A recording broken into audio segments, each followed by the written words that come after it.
Every handler in the bay ran. He handed her the first hatchling. The pen wasn't supposed to hold a dragon.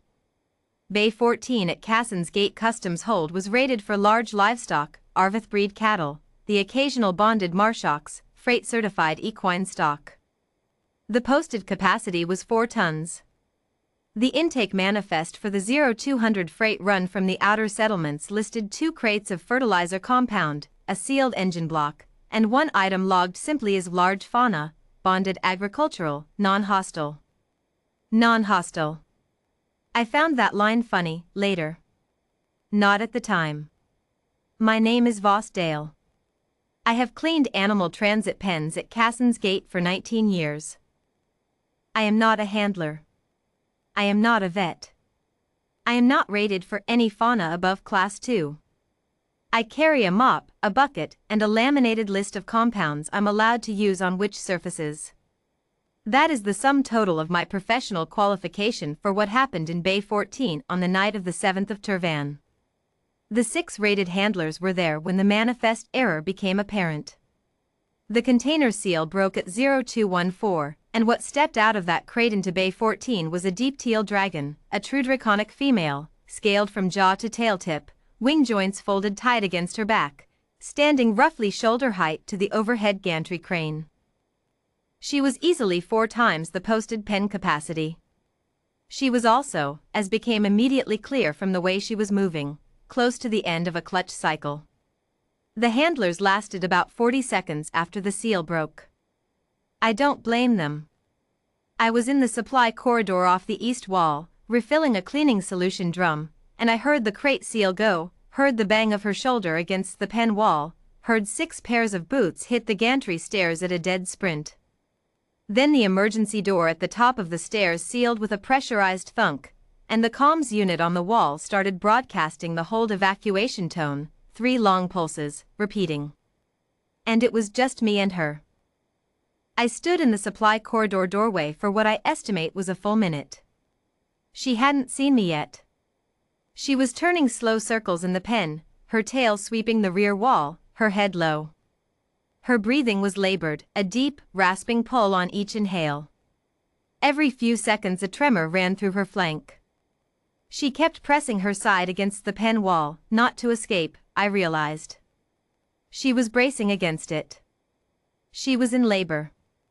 I should have gone up the stairs. The emergency door had a manual override from the corridor side. I could have been out in 30 seconds. What stopped me was something I am not entirely able to explain, even now. Part of it was that she looked afraid.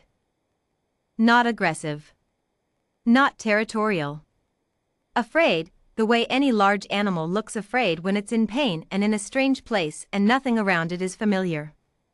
Her eyes, as copper amber, wide, were scanning the pen walls the way a creature scans for the exit that isn't there. I have cleaned up after frightened animals for 19 years. I recognized the look. I left my mop in the corridor and I stepped into the pen. She saw me immediately.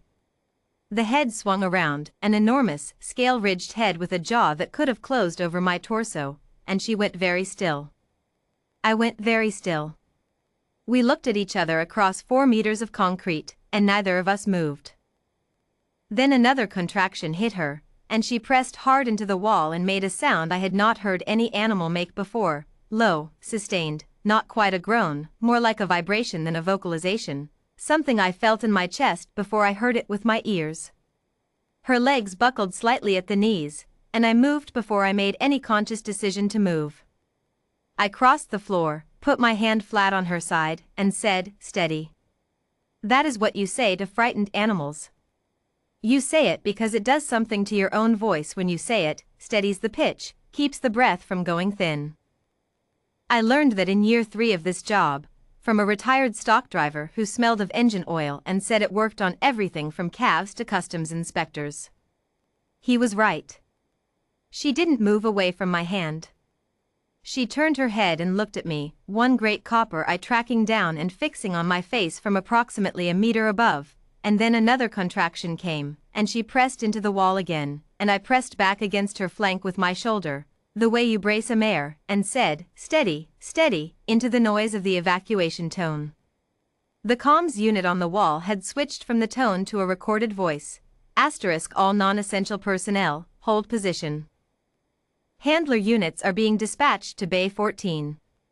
Do not approach the animal, *. I turned the comms unit off.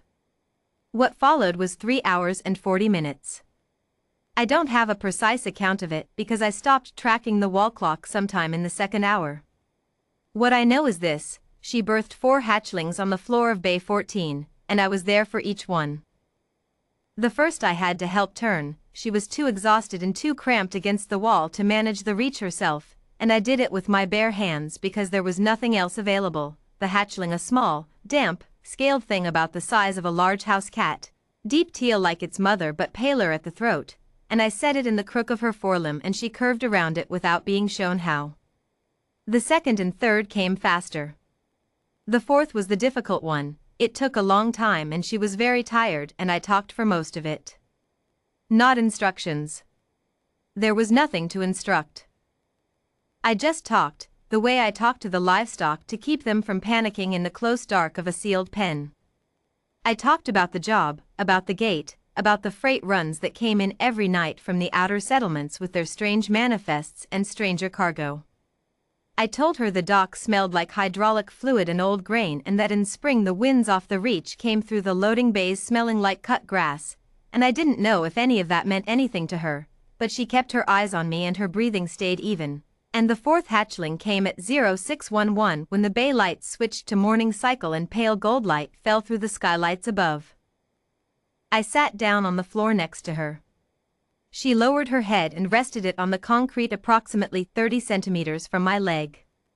The 4 hatchlings were curled in the space between her forelimbs and her chest, making small sounds, and she watched them with those copper-amber eyes, and I watched the skylights brighten. And that was how the handler unit found us when the bay door finally opened at 0700. 12 of them. Full protective gear. They stopped in the doorway. I waved at them to stay back and they stayed back. The Draveth brood sovereign arrived at 0830. I did not know who she was at the time. I knew only that an unscheduled vessel had docked at the outer ring and that 3 adult dragons had descended to the customs hold floor. Enormous, deep crimson scaled, moving with the deliberate economy of something that has never needed to hurry because nothing in its experience has ever required hurrying. The largest of the 3, ancient, ridge-jawed, her scales worn smooth at the shoulder joints the way old work leather goes smooth, walked the length of the bay and stopped in front of the pen and looked in for a long moment. Then she looked at me. The interpreter they'd brought, a slight woman with a customs badge and the look of someone who had been woken at a very unreasonable hour, said, "She wants to know who stayed with the clutch mother." I said, "I did." The interpreter listened to something I couldn't hear and said, "She wants to know if you are the bonded keeper." I said, "No. I clean the pens." The interpreter passed this along. There was a pause. Then she said, "The sovereign says that in the Draveth reckoning, the one who stays when all others leave is the keeper. She says the clutch mother named you in the 4th hour. She says the name does not translate cleanly, but the nearest rendering is, the one who talked until morning." I looked at the mother dragon, who was watching me with one copper eye from the floor of Bay 14. The 4 hatchlings were asleep against her chest. I said, "I didn't do anything special. She was afraid and in pain and she needed someone to stay." The interpreter said, "The sovereign says that is precisely what makes it special." The brood sovereign lowered her head, not to the floor, not a court bow, just a slow, deliberate inclination, her ridge jaw level with my shoulder, and held it there for 3 seconds.